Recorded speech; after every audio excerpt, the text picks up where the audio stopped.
আসসালামু আলাইকুম। কেমন আছেন সবাই? আশা করি সবাই ভালো আছেন। আমিও আল্লাহর রহমতে ভালো আছি। রকমারি ব্লগ অ্যান্ড কুকিংয়ে আপনাদেরকে আরও একবার স্বাগতম। কাছে দূরে দেশ এবং দেশের বাইরে যে যেখান থেকে আমার ভিডিওটি দেখছেন সকলকে জানাই আন্তরিক দোয়া এবং ভালোবাসা। তো ঈদ মোবারক। আশা করি সবাই ভালোই আছেন। তো আজকে তো মানে রোজা শেষ হয়ে গেল, কালকে তো ঈদ। তো আমি আসলে সবসময়ই রাতে সেমাই পায়েস মাংস সব কিছুই রান্না করে রাখি। তো আজকেও সেইটাই করতেছি। তো এখন আমি মাংসটা রান্না করে নেব। অবশ্যই পায়েসটাও রান্না করব, রেসিপিটা শেয়ার করব আপনাদের সাথে। দেখবেন আমার পায়েসের রেসিপিটা অবশ্যই ওইভাবে যদি রান্না করেন অবশ্যই ভালো লাগবে। একবার হলেও ট্রাই করবেন। তো আমি ওই ভিডিওটা পরে দিয়ে দিব। আর এখন মাংসটা রান্না করে নিব, দেখতে থাকেন, আশা করি ভালো লাগবে। আমি চুলাটা অনেক সুন্দর করে মানে লেপে নিয়েছি। তো আমি ভিতরে কিন্তু মানে করি না, কারণ ওটা কালি যদি আমি ছুঁয়ে দিই তাহলে আমার এই অংশটা মানে সাদা সাদা থাকবে না। তো আমি লেপলে এইভাবেই লেপি, হঠাৎ আর কি ওই ভেতর সাইডটা লেপি, বাইরের সাইডটাই বেশি লেপে দিই আর কি। আমি চুলাটা জ্বালিয়ে নিয়েছি আর কড়াইয়ের মাঝে তেজপাতা আর দারুচিনিটা দিয়ে দিয়েছি। এখানে আমি তেলটা দিয়ে দিয়েছি। এখন আমি মশলা বাটাগুলো দিয়ে দিব। বিসমিল্লাহ।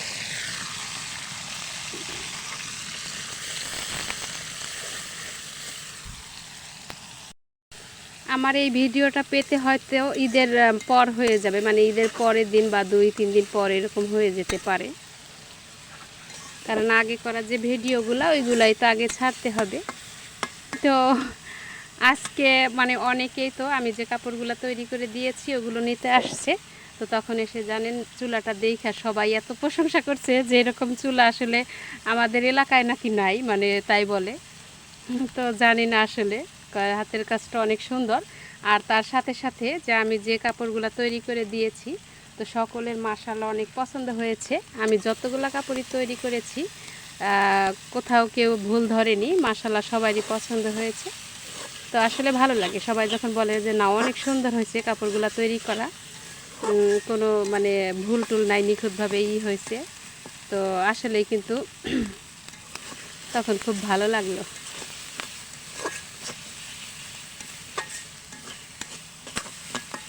তো আমি সবগুলো কাপড়ই সময় মতো ডেলিভারি দিয়ে দিয়েছি, এখন আমার আর কোনো ভেজাল নেই।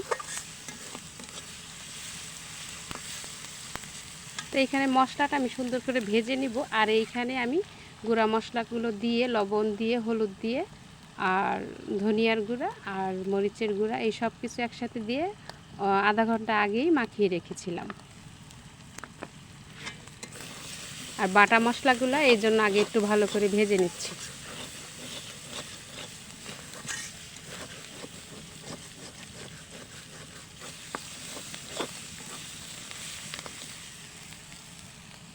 তো আমার মশলাটা মোটামুটি ভালোই কষানো হয়ে গেছে।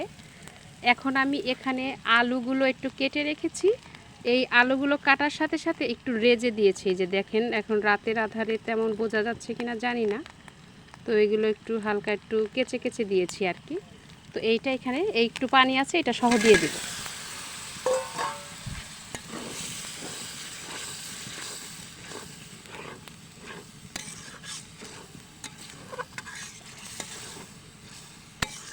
তো আমি কিন্তু মানে অনেকভাবেই রান্না করি, মানে আমি সব সময় যে একই রকম রান্না মানে মাংসগুলো রান্না করি আমার যখন যেমন মন চায় ওইভাবেই রান্না করি। তো খেতে কিন্তু মাশাআল্লাহ ভালোই হয় আলহামদুলিল্লাহ। তো আপনাদের ঈদের দিনগুলো কেমন কাটবে অবশ্যই জানাবেন। আমি কালকের ঈদের দিনের একটা ভিডিও দেওয়ার চেষ্টা করব।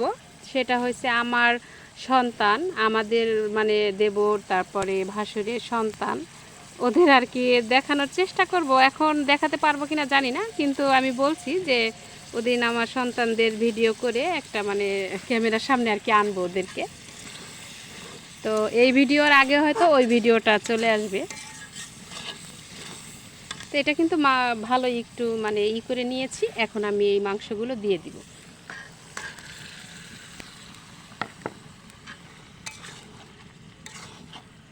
তো আমি গ্রামের মেয়ে, গ্রামের বউ, ওই হিসাবে আমি রান্নাগুলো ওইভাবেই করি, খুব পরিপাটি করে যে করি তা না। তো আমার ভিডিওর মাঝে বা আমার কথার মাঝে কখনো যদি ভুল ত্রুটি থাকে তাহলে ক্ষমা সুন্দর দৃষ্টিতে দেখবেন। আমি যে আসলে গ্রামের বউ এটা ঠিক আছে, কিন্তু একবারে যে গ্রামের মেয়ে তা না। আমার বাবার বাড়িটা একটু না শহর না গ্রাম, মানে আমাদের ওইখান থেকে শহরটা একবারেই কাছে, মাত্র 5 টাকা গাড়ি ভাড়া, মানে ভ্যান ভাড়া আর কি।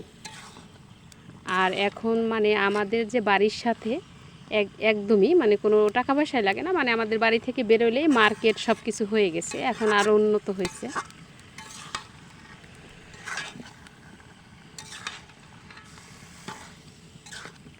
তো আমি সব সময় চেষ্টা করি মানে ঝামেলা ছাড়া রান্নাগুলো করতে। এই যেমন এই যে মাখিয়ে রাখলাম মাংসগুলো, মশলাগুলো করে নিয়েছি, সব কিছু আমি গুছিয়ে একদম মানে চুলার পাড়ে আনি। আমি মানে রান্না করতে সময় কোনো কাটাকাটি করি না, এরকম মানে হঠাৎ সব কিছু আমি পরিপাটি করে সুন্দর করে গুছিয়ে গাছিয়ে ঘরে থেকে পরে এখানে আনি। আমার ওইভাবে রান্না করতে গেলে একটু সমস্যা হয়ে যায়, মানে কেমন জানো, আমি সব কিছু গুছিয়ে গাছিয়ে একবারে চলে আসি রান্না করতে, তাহলে আমার মনে হয় রান্নাটা তাড়াতাড়ি হয়। বারান্দার মাঝে যে মানে পাতাবাহারি গাছগুলো লাগিয়েছিলাম, বুঝতেছি না এই গাছটা কয়দিন ধরে মানে এরকম শুকিয়ে শুকিয়ে যাচ্ছে। তো কি হলো বুঝতে পারতেছি না। আমি তো কন্টিনিউ পানি দিই, কিন্তু এই গাছটার পাশে যে গতবার আমি কচু গাছের মতো যে গাছটা পাতাবাহারি ওইটা লাগিয়েছিলাম, ওইটা দেখেন এখান থেকে সুন্দর গজিয়ে গেছে। তো রাতের পরিবেশটা কিন্তু ভালোই লাগে মাশাআল্লাহ।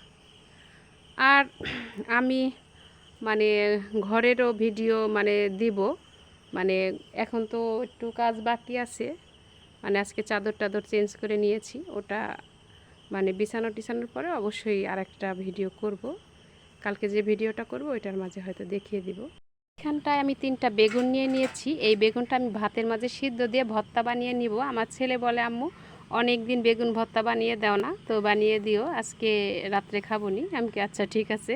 কখনো কোনো দিনও ভর্তা টর্তার কথা বলে না, শুধু আলু ভর্তা পছন্দ করে। তা বললো যে আম্মু আজকে আর কি রান্না করবা।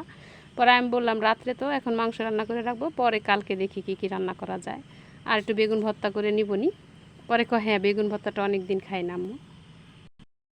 তো এই যে মাংসটা আসলে আমি অনেকক্ষণ যাবৎ কষিয়ে নিয়েছি। আমি মাংসে ওই যে মশলা মানে আলুর সাথে যে পানিটা দিয়েছিলাম ওইটাই শুধু। তো আমি এই অনেকক্ষণ যাবৎ চুলায় রেখে দিয়েছি। এত বারবার দেখাতে পারিনি, আজকে আমি একটু কাজ করতেছি তো রান্নার পাশাপাশি। তো মাংসটা আমি দেখেছি খুব সুন্দরভাবেই সিদ্ধ হয়ে গেছে।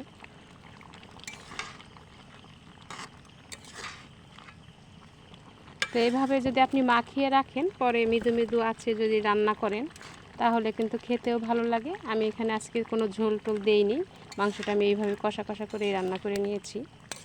তো আমার ভিডিওটি কেমন লাগলো জানাবেন কেমন, আর ভালো লাগলে অবশ্যই একটি লাইক করতে ভুলবেন না। আর আপনি যদি আমার ভিডিওতে নতুন হয়ে থাকেন তাহলে আমার চ্যানেলটা সাবস্ক্রাইব করে দেবেন। আর আপনি যদি অলরেডি এই কাজটা করে থাকেন তাহলে আপনাকে অসংখ্য ধন্যবাদ। আজকে অবশ্য আরও বেশিক্ষণ রান্না করতাম, কিন্তু এটা তো মানে একটু সকালে আবার জাল দিব, কষাবো, এই সেই। এখন মাশাল্লাহ ভালোই সিদ্ধ হয়েছে। আমি মাংসটা আগের দিন রান্না করে রাখি, কারণ 2-3 জাল পড়লে আমার ছেলের কাছে ভালো লাগে। তো কালারটা কিন্তু মাশাল্লাহ ভালোই আসছে, তাই না? তো ভালো থাকবেন, সুস্থ থাকবেন। আজ এই পর্যন্তই। আল্লাহ হাফেজ, আসসালামু আলাইকুম।